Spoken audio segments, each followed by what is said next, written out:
Hello and welcome back to the Commentary Box. This is your third episode of my League One podcast done by myself, which is Jake.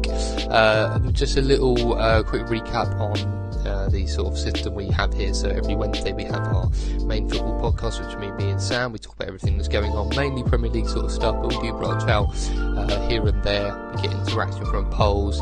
Might have a guest coming on soon as well, which should be interesting. And then along with the Wednesday one, which is every week, I will have the League One podcast being released on a Thursday, or it will be the MLS podcast being released on a Friday. So 1 week you'll have the Wednesday main one with the League One on Thursday, and then next week it'll be the Wednesday main one with the MLS the Friday. So we do sort of branch out. We've got 3 main podcasts running on the channel. We also have the match day or match report, as we do, where we often go to the ground and film and might talk about the game and things like that. So going straight into it, as you would have seen by the title already, we're talking about Gillingham, Portsmouth and Oxford in this episode. So obviously start off with my own club, Gillingham, having a good start to the season with a comfortable 2-0 win against the League Two champions Accrington Stanley away from home. We then went back to our home ground at Priestfield, where we beat Burton Albion 3-1, very good performance. Players such as Hallen and Charles Cook have been playing very well, both 2 new signings, obviously very confident to go into a new season. Defence have been strong as well. Then we faced Walsall on the last Saturday. We had them away from home. Tough team, always play good football, always give us a good game, and they beat us 2-1 with some very good finishes and very good play. And it seemed like, although Gillingham did play well, Walsall just played that bit better. Then going on to our cup game on Tuesday at Millwall in the Carabao Cup, we were 0-0 in full time against a championship side, so very good. Had a fairly strong team out with a youngster or 2 in there as well. Ended up going down to penalties, in which we lost 3-1. Some poor penalties from Gillingham, but at the end of the day, they are a championship side. We did play well in normal time, just lost on penalties, but that's okay. It's not too bad, not the end of the world. We move on to our next game, which is actually today, or if you're listening, will be yesterday. And that is against Sunderland. I've actually got tickets to this. £7 tickets, a student ticket, which is very, very good, very reasonable, very cheap price for a game like this. And it's a 7:45 kickoff. It'd be interesting to see how we do. Obviously, we know that Sunderland had a half-decent start to the season. They've won 2 and they've drawn 1. And if we win this game, I think we move up to 4th in the league. I think they are slightly above us, so they will obviously move that little bit further than us. So it'd be interesting to see sort of how we do. It's going to be an interesting game, because obviously Sunderland having that big side, that big background, you know, that they have that sort of presence about them when you play them. When I say Sunderland, I still think of the Premier League. Like, I don't really think of League One, which is obviously where they are right now. So it'd be interesting to see on how we get up. I will predict going into that game, I'm predicting a draw, perhaps a 1-1 or 2-2 draw. I think it'd be a good game. Hopefully a decent crowd as well. I know there's about 2,200 Sunderland fans, which is great support from them considering how far away they are compared to Gillingham.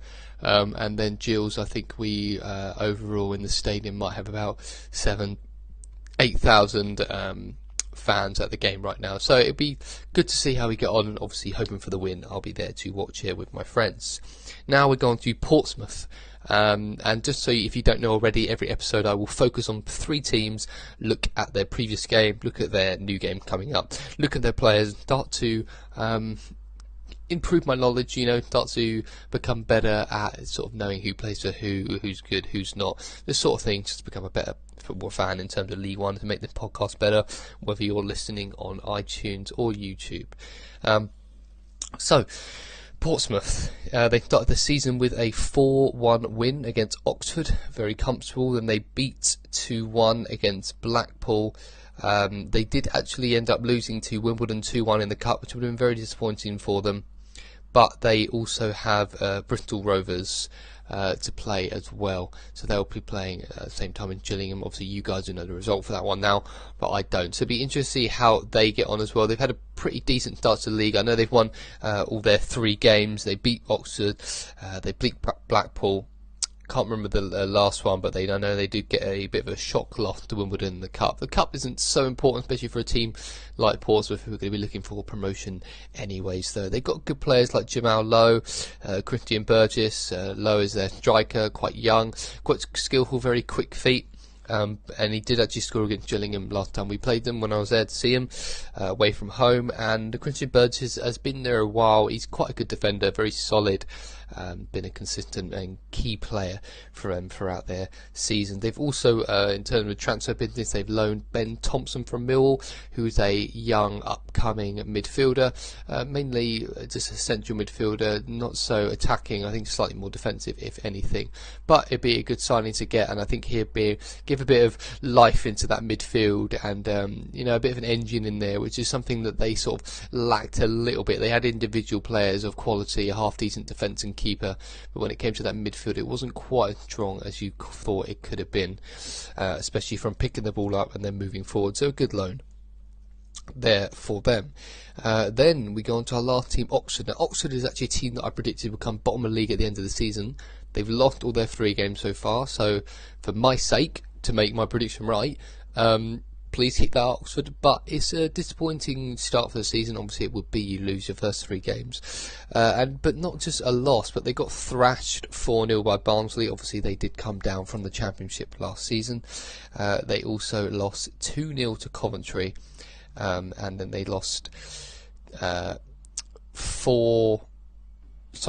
they lost 2-0 to Coventry, and then they also lost 4-1 to Portsmouth, as we know. However, they did get a win in the cup competitions, which is good. They have Accrington Stanley at home today, so it'll be interesting to see how they do. Sorry, just to correct myself, they got a 4-0 win against Barnsley. A 4-0 loss against Barnsley, a 2-0. Let's start that one again. A 4-0 loss versus Barnsley, a 2-0 loss against Fleetwood, and a 4-1 loss against Portsmouth. Not doing very well, but in terms of cup competitions, they did do well. They beat Coventry 2-0, which if we look at Gillingham and Portsmouth, who've had slightly better, well, a lot better start to the season than them. They actually lost in the cup game, so the cup could still be an escape from the league. Try something different, and so maybe it could be working. And they also have Accrington Stanley at home today. And if we look at the league table right now, obviously we had Peterborough United being top of the league with Portsmouth in second place, the only 2 teams to have won all of their games. I think below that we have the likes of Barnsley, then Walsall, I think then it goes Sunderland. I think Gillingham are up there as well. Obviously bottom end of the table, it definitely, we know right at the bottom there is Oxford United. So it'd be interesting to see how these teams get on. And I think that will be, it's a slightly shorter one than usual, but I think we sort of covered the Gillingham recap in me choosing Gillingham to be one of the teams in it. But yeah, hopefully it wasn't too long, but hopefully more factual, get the facts out, get the base right, and yeah, hopefully you guys enjoyed it, and I will see you in 2 weeks time for the next League One episode.